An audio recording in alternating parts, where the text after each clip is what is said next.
السلام علیکم ورحمۃ اللہ وبرکاتہ۔ فضائل اعمال کی تعلیم کے ساتھ میں ہوں محمد رمضان آزاد۔ بسم اللہ الرحمن الرحیم۔ حکایات صحابہ میں سے آج پڑھیں گے انشاءاللہ حضرت بلال حبشی رضی اللہ تعالیٰ عنہ کا اسلام اور مصائب۔ حضرت بلال حبشی رضی اللہ تعالیٰ عنہ مشہور صحابی ہیں جو مسجد نبوی کے ہمیشہ مؤذن رہے۔ شروع میں ایک کافر کے غلام تھے، اسلام لے آئے جس کی وجہ سے طرح طرح کی تکلیفیں دیے جاتے تھے۔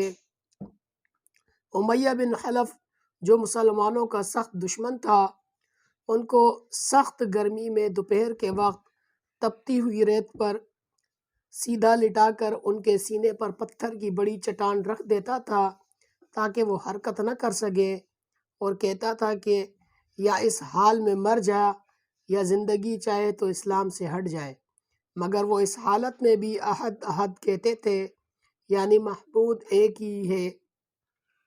رات کو زنجیروں میں باندھ کر کوڑے لگائے جاتے تھے اور اگلے دن ان زخموں کو گرم زمین پر ڈال کر اور زیادہ زخمی کیا جاتا تھا تاکہ بے قرار ہو کر اسلام سے پھر جائیں یا تڑپ تڑپ کر مر جائیں۔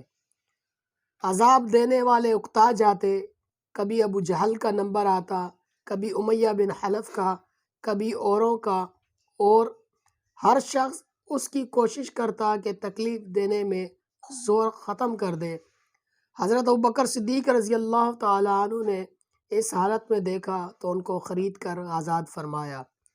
فائدہ: چونکہ عرب کے بت پرست اپنے بتوں کو بھی معبود کہتے تھے، اس لیے ان کے مقابلے میں اسلام کی تعلیم توحید کی تھی، جس کی وجہ سے حضرت بلال حبشی رضی اللہ تعالیٰ عنہ کی زبان پر ایک ہی ایک کا ورد تھا۔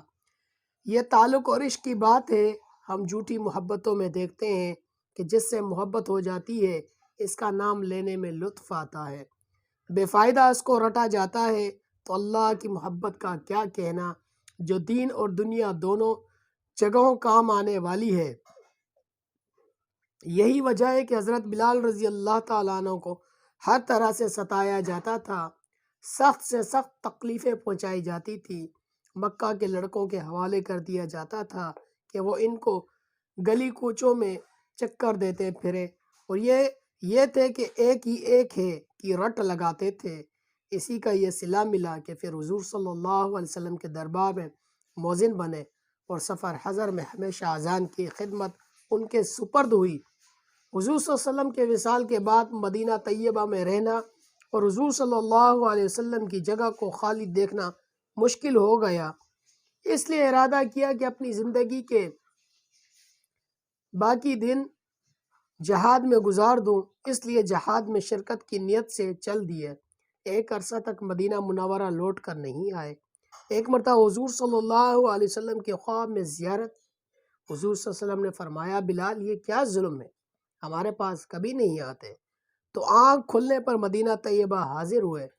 حضرت حسن رضی اللہ تعالیٰ عنہ اور حسین رضی اللہ تعالیٰ عنہ نے اذان کی فرمائش کی۔ لاڈلوں کی فرمائش ایسی نہیں تھی کہ انکار کی گنجائش ہوتی۔ اذان کہنا شروع کی اور مدینہ میں حضور صلی اللہ علیہ وسلم کے زمانے کی اذان کانوں پر پڑھ کر کوہرام مچ گیا۔ عورتیں تک روتی ہوئی گھروں سے نکل پڑیں۔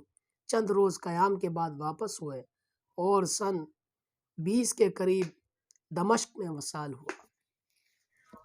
بس میرے محترم بھائی، دوستوں اور بزرگوں، جو کچھ پڑھا اللہ رب العزت عمل کرنے اور آگے تک پہنچانے کی توفیق عطا فرمائے۔ اللہ رب العزت نے میری، آپ کی، بلکہ تمام عالم کے سارے انسانوں کی کامیابی پورے کے پورے دین میں رکھی ہے۔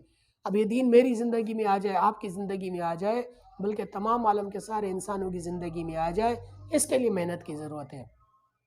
اسی محنت کے لیے اللہ تبارک و تعالیٰ نے پہلے نبیوں کو مبعوث فرمایا اور آخر میں آپ صلی اللہ علیہ وسلم تشریف لائے۔